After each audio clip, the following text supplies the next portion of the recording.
Oi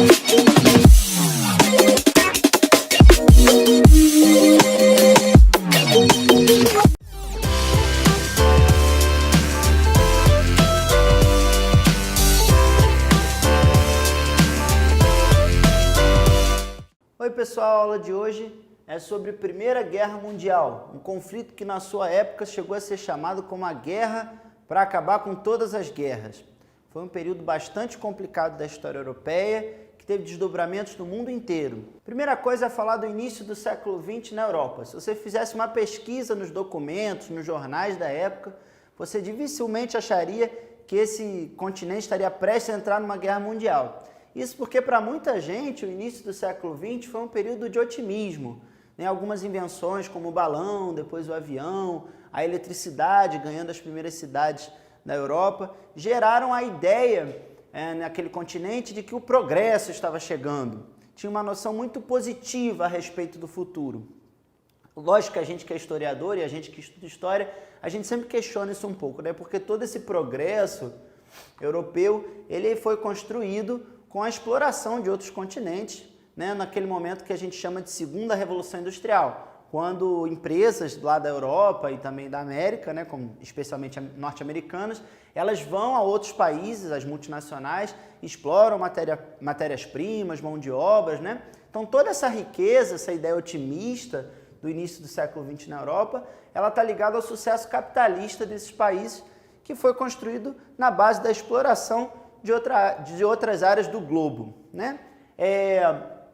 Essa questão da concorrência por colônia já estava mais ou menos estabelecida na Europa do século XX, mas ela teve uma novidade, que foi a adesão de potências imperialistas tardias. O que eu estou falando? Especificamente, vamos dar uma olhada aqui no mapa, da Alemanha e da Itália. A Alemanha e a Itália elas não existiam como países até o final do século XIX.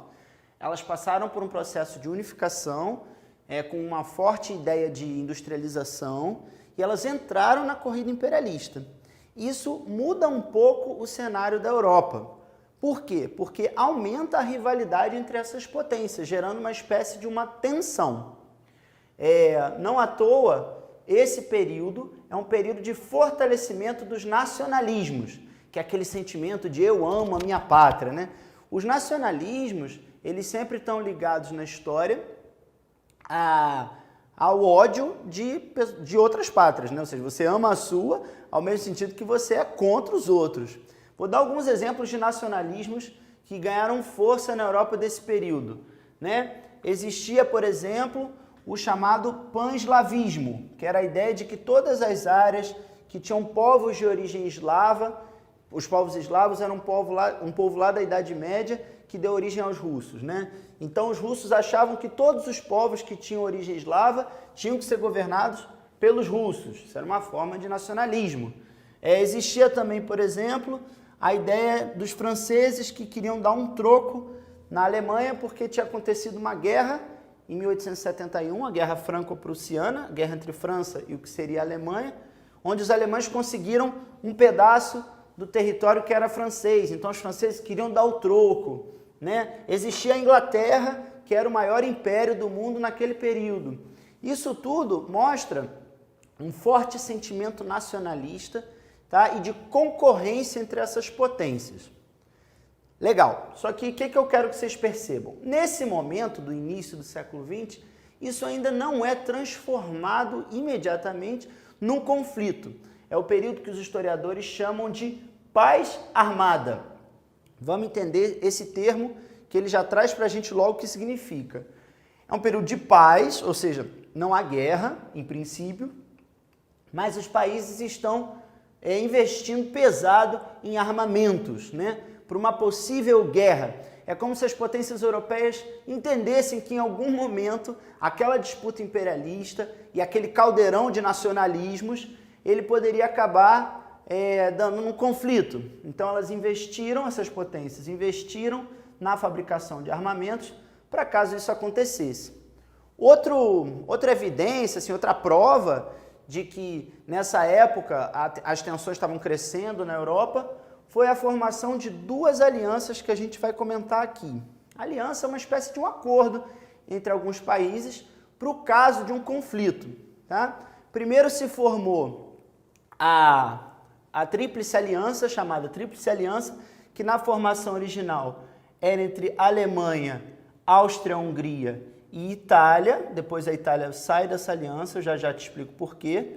Esses três países, eles formaram como se fosse um time, né? Assim, uma aliança para o caso de uma guerra. Mais tarde, né, como uma forma de reação a esse primeiro time, foi formada a Tríplice Entente, entre França, Reino Unido, Inglaterra, né, e o Império Russo. Então essas alianças, já nas primeiras décadas do século XX, estavam formadas, o que mostra também para o historiador que realmente existia a possibilidade de um conflito, ou que pelo menos esses países entendiam que o conflito poderia acontecer. Quando é que isso de fato transformou-se numa guerra? Porque até então era uma tensão, e essa guerra poderia não acontecer. Hoje a gente sabe que ela aconteceu. Vamos entender como é que esse período de tensão ele se transformou num conflito de fato. Foi por conta de um crime, de um atentado que aconteceu na cidade de Sarajevo, na atual Sérvia. Vamos aqui ao mapa que você vai entender. Parece complicado, mas não é. Um príncipe do Império Austro-Húngaro, da Áustria-Hungria, foi visitar a cidade de Sarajevo, na Sérvia. Fez uma exposição pública, passeou de carro aberto. Acontece que ele foi brutalmente assassinado na frente de câmeras e na frente de pessoas, de multidões.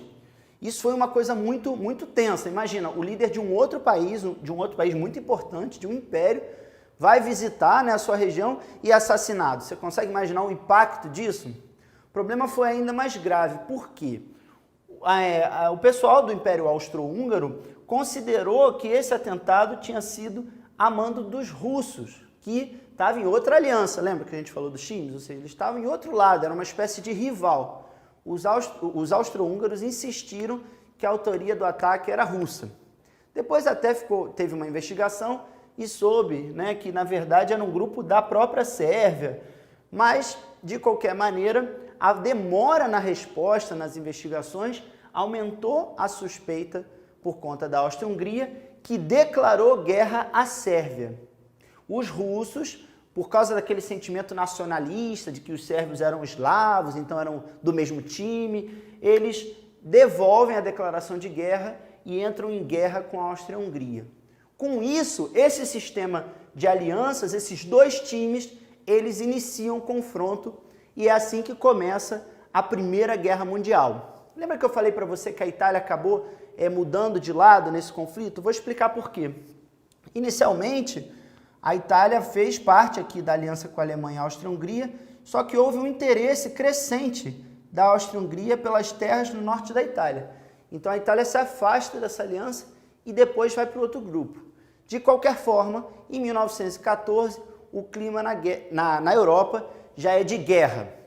Essa guerra ela foi bastante diferente de outras guerras que a Europa tinha vivido. Alguns historiadores dizem, inclusive, que a Primeira Guerra Mundial foi a primeira guerra total que a humanidade teve. O que é essa ideia de guerra total?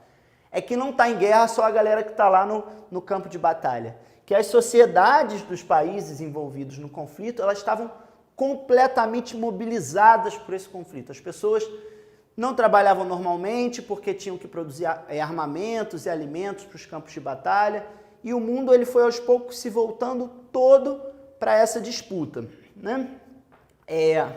A Primeira Guerra Mundial também teve como marca a inauguração de novas máquinas de destruição e relatos bastante horrorosos do conflito. Isso é muito importante a gente falar, gente, porque às vezes a gente tem acesso à realidade da guerra nos cinemas ou nos jogos.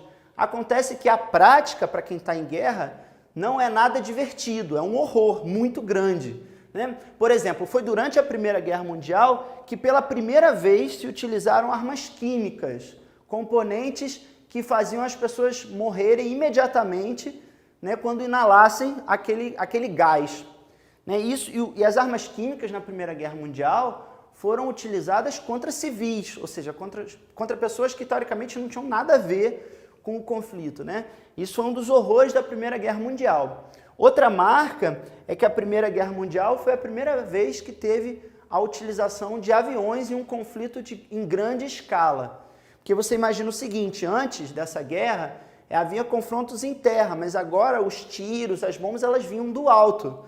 Isso aumentava significativamente o poder de destruição.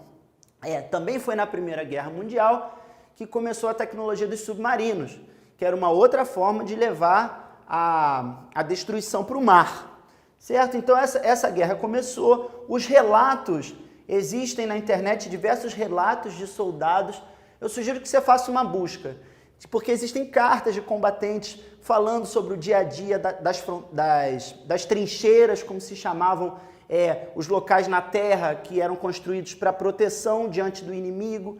Tem muitos relatos que correram o mundo naquela época, causando muito espanto e horror nas pessoas que viveram aquele tempo e, de certa forma, participaram do conflito. Como é que essa guerra ela acaba se resolvendo? Em 1917, um outro país entra nesse confronto, na Primeira Guerra Mundial, e ele muda um pouco o equilíbrio da batalha, que foi os Estados Unidos. Os Estados Unidos até então só vendiam armas e comida para a Europa que estava em guerra. Só que os submarinos alemães, lá no Oceano Atlântico, afundaram embarcações dos Estados Unidos. Com isso, os Estados Unidos entram na guerra, mas repara, eles entram em 1917, quando o conflito já tinha mais ou menos 3 anos, né? Ou seja, eles estavam resguardados, as suas forças armadas estavam bastante integrais ainda. Os Estados Unidos entram no confronto do lado do Reino Unido, da França e do Império Russo. O que acontece na prática? Os Estados Unidos, com a tecnologia militar e por conta dessa condição que eu ressaltei para vocês, eles definem a guerra. E esse grupo, a França, a Inglaterra, o Reino Unido, o Império Russo, a chamada Tríplice Entente, com a participação dos Estados Unidos, eles vencem esse confronto. Por que isso é importante da gente entender? Porque o fato deles terem vencido a guerra é determinante para o que acontece depois da Primeira Guerra Mundial, que é o que eu vou comentar agora, que são as tentativas de paz e mudanças nas fronteiras. A principal tentativa de paz que aconteceu após a Primeira Guerra Mundial foi o Tratado de Versalhes. O Tratado de Versalhes foi um documento imposto, especialmente à Alemanha, mas aos outros países derrotados, que impunha uma série de sanções, ou seja, multas, vamos dizer assim, punições pelo conflito. Então, por exemplo, o Tratado de Versalhes ele diminuiu o território da Alemanha, ele impôs uma limitação ao exército da Alemanha, ele proibiu que a Alemanha pudesse ter aeronáutica, ou seja, aviões, certo? Cobrou multa para os alemães, uma série de punições, que a ideia é que eles teriam sido os responsáveis pela maior parte da destruição da guerra.